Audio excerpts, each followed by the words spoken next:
हम्म एक पल के लिए कल्पना कीजिए कि किसी ने आपको 50,000 अक्षरों से भरी दो बहुत विशाल किताबें दे दी हैं। बाप रे, 50,000 अक्षर। हाँ बिल्कुल। और फिर आपसे अचानक ये सवाल पूछा जाए कि क्या इन दोनों किताबों में इस्तेमाल किए गए अक्षर बिल्कुल समान है।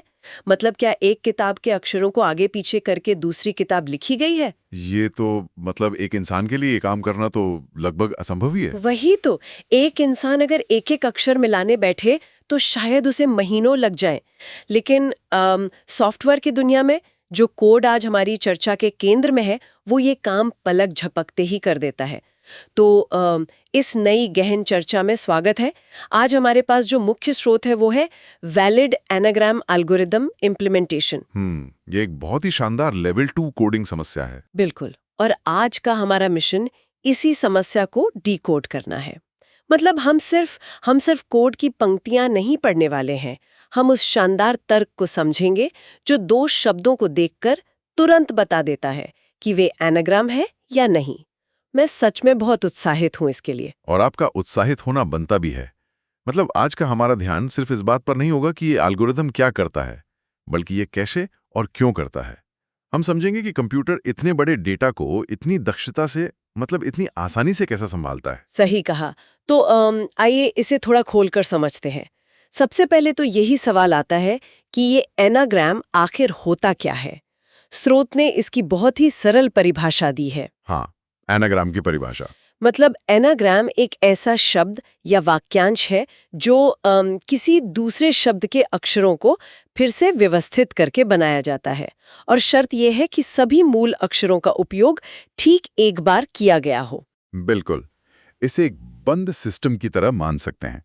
मतलब उस सिस्टम के अंदर न तो बाहर से कोई नया अक्षर आ सकता है और न ही अंदर का कोई अक्षर गायब हो सकता है। सामग्री वही रहती है, बस क्रम बदल जाता है। स्रोत में इसके बहुत अच्छे उदाहरण भी दिए गए हैं। जैसे पहला उदाहरण है एस स्ट्रिंग जो है रेस कार, और टी स्ट्रिंग है कार रेस। अच्छा, रेस कार और कार रेस। हाँ, तो ये दोनों एनाग्राम है क्योंकि इनमें समान अक्षर बिल्कुल समान आवृत्ति में है। दोनों में 2 बार आर, 2 बार सी, 2 बार ए और 1 बार ई है। तो इसका आउटपुट आता है ट्रू। एकदम सही। और दूसरा उदाहरण जो स्रोत में है वो है जार और जैम।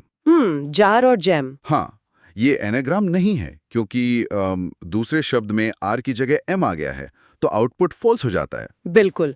और यहीं पर स्रोत में एक विशिष्ट सिस्टम आवश्यकता का जिक्र आता है। कंप्यूटर को कोई प्रतिशत नहीं बताना है कि शब्द कितने प्रतिशत मिलते हैं। हाँ, कोई बीच का रास्ता नहीं है। सही कहा। उसे केवल एक ट्रू या फॉल्स फ्लैग लौटाना है, बाइनरी आउटपुट। ये बहुत ही सख्त नियम है। या तो वो पूरी तरह से एनाग्राम है या बिल्कुल नहीं है। और इस सख्त नियम को समझाने के लिए मैं लेगो ब्लॉक्स का एक उदाहरण देना चाहूंगी। अरे वाह, लेगो ब्लॉक्स बताइए। ये ऐसा है जैसे आपको घर बनाने के लिए कुछ विशिष्ट लेगो ब्लॉक्स दिए गए हों। मान लीजिए 10 लाल, 5 नीले और 2 पीले ब्लॉक्स। ठीक है। अब आप उन ब्लॉक्स को तोड़कर एक कार बना सकते हैं, लेकिन शर्त यह है कि आपको हर एक ब्लॉक का इस्तेमाल करना ही होगा। मतलब न कोई एक्स्ट्रा लाल ब्लॉक जुड़ेगा और ना ही कोई पीला ब्लॉक छूटेगा। एक भी ब्लॉक छूटा तो सिस्टम फॉल्स बोल देगा। बिल्कुल। तो मेरा मतलब है, हम इंसान तो रेस कार और कैर रेस को देखकर तुरंत पैटर्न पकड़ लेते हैं। हमारा दिमाग बहुत तेज है। हाँ, इंसानी दिमाग अक्षरों की बनावट को एक साथ प्रोसेस कर लेता है। लेकिन कंप्यूटर के पास वो इंसानी सहज ज्ञान नहीं होता। उसे ये सिखाने के लिए कि ये दो शब्द एक समान लेगो ब्लॉक से बने हैं, मतलब उसे एक बेहद सटीक गणितीय संरचना की जरूरत होती है। सही कहा। और लेगो ब्लॉक से घर बनाना तो फिर भी आसान है क्योंकि हमारे पास सिर्फ 10-20 ब्लॉक्स हैं। लेकिन स्रोत बताता है कि इन शब्दों की लंबाई 50,000 अक्षरों तक हो सकती है। हाँ, 1 से लेके 50,000 तक। 5 गुणा 10 की घात 4। बाप रे, इतने बड़े डेटा के साथ कंप्यूटर शुरुआत कैसे करता है। मतलब अगर मैं इसे हल करने बैठूं तो शायद मैं पहले शब्द का पहला अक्षर उठाऊंगी और फिर दूसरे शब्द के 50,000 अक्षरों में उसे ढूंढूंगी। और जब वो मिल जाएगा तो उसे काट दूंगी, फिर दूसरा अक्षर उठाऊंगी। क्या कंप्यूटर भी ऐसा ही करता है? देखिए, एक अनुभवहीन प्रोग्रामर शायद इसे ऐसे ही लिखेगा। इसे नेस्टेड लूप कहते हैं। लेकिन जरा इसका गणित सोचिए। गणित? हाँ, अगर हर एक अक्षर के लिए कंप्यूटर को दूसरे शब्द के 50,000 अक्षरों को खोजना पड़े तो 50,000 गुणा 50,000 मतलब ये 2.5 अरब गणनाएं हो जाएंगी। 2.5 अरब? ओहो, ये तो बहुत ज्यादा है। बिल्कुल। एक बहुत ही छोटे से काम के लिए 2.5 अरब कदम उठाना सिस्टम को बहुत धीमा कर देगा। इसे टाइम कॉम्प्लेक्सिटी के मामले में बहुत खराब माना जाता है। 2.5 अरब कदम तो वाकई सिस्टम को अटका सकते हैं। तो फिर ये जो हमारा वैलिड एनाग्राम एल्गोरिथम है, ये इस जाल से कैसे बचता है? यहाँ जो बात सबसे हैरान करने वाली है वो ये है कि कोड का पहला कदम अक्षरों को देखता ही नहीं है। क्या अक्षरों को देखता ही नहीं है? जी हाँ, जावा सॉल्यूशन की पहली ही लाइन कहती है अगर s की लंबाई t की लंबाई के बराबर नहीं है तो फॉल्स रिटर्न कर दो। अच्छा, तो वो बस लंबाई मापता है। बिल्कुल, यह अनिवार्य रूप से उन 2.5 अरब गणनाओं को शुरू होने से पहले ही रोक रहा है। ये तो बहुत ही स्मार्ट है। मतलब अगर एक स्ट्रिंग में 50,000 अक्षर है और दूसरे में 49,999 अक्षर है तो वो एनाग्राम हो ही नहीं सकते। एकदम सही पकड़ा आपने।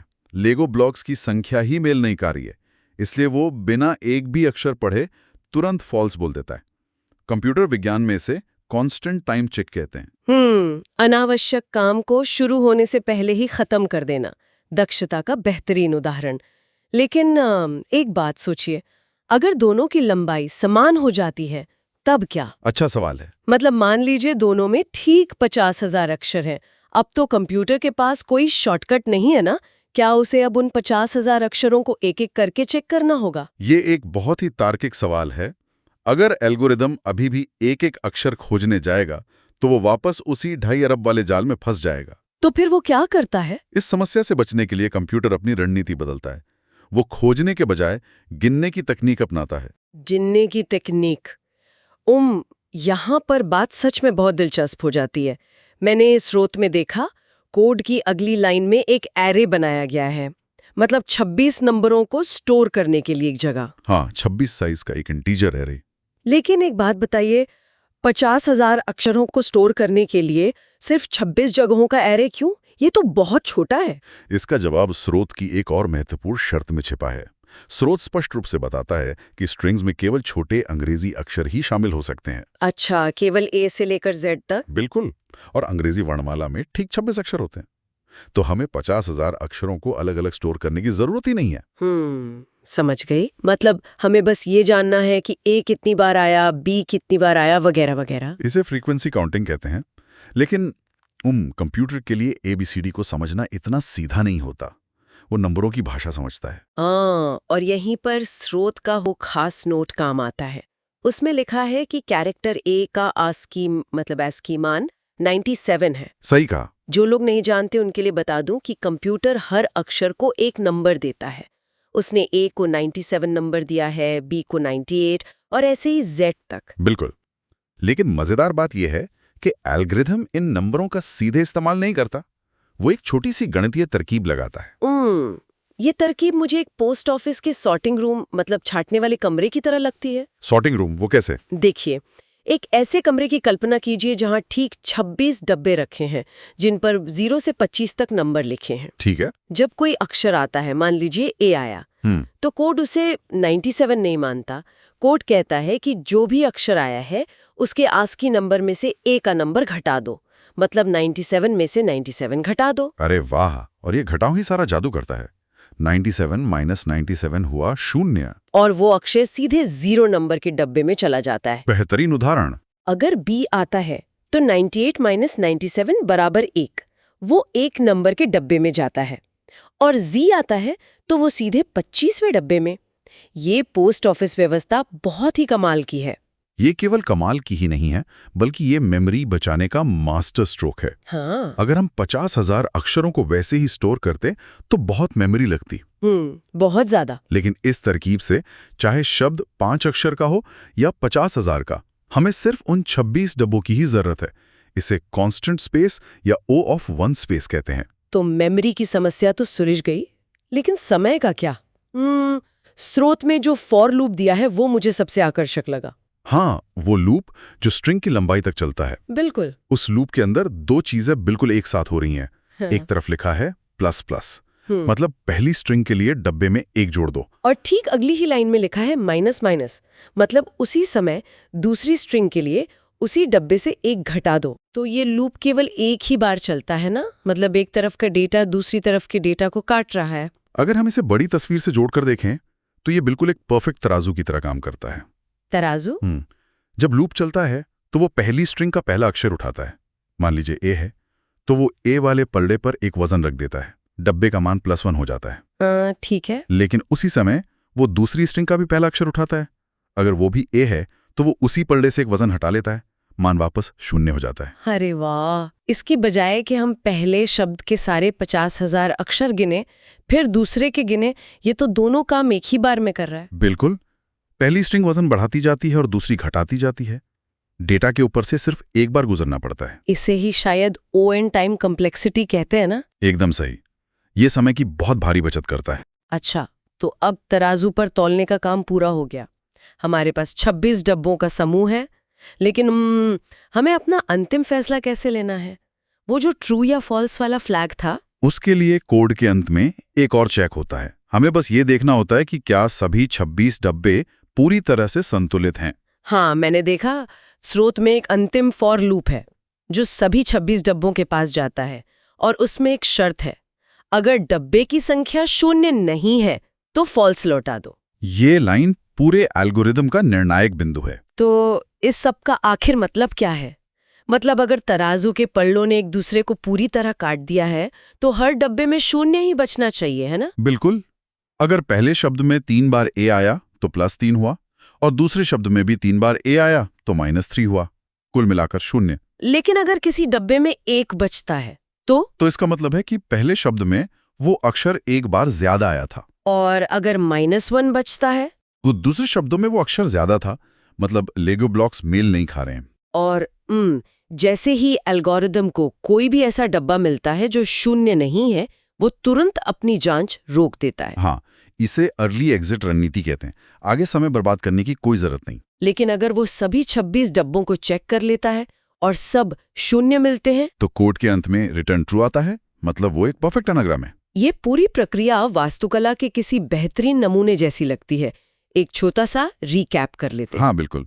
सबसे पहले लंबाई मापी गई, समान नहीं है तो बाहर निकलो, अगर समान है तो 26 खाली डब्बों का कमरा खोलो, पहले शब्द के लिए सिक्के डालो, दूसरे के लिए निकाल लो, अंत में चेक करो, अगर सब खाली हैं तो सफलता। ये बहुत ही स्पष्ट सारांश है। ये दिखाता है कि एक साधारण सी जांच के पीछे कितनी गहरी गणितीय सोच होती है। लेकिन चर्चा खत्म करने से पहले मेरे दिमाग में एक विचार आ रहा है। कैसा विचार? रिथम की सफलता इस बात पर टिकी है कि इनपुट में केवल छोटे अंग्रेजी अक्षर होंगे।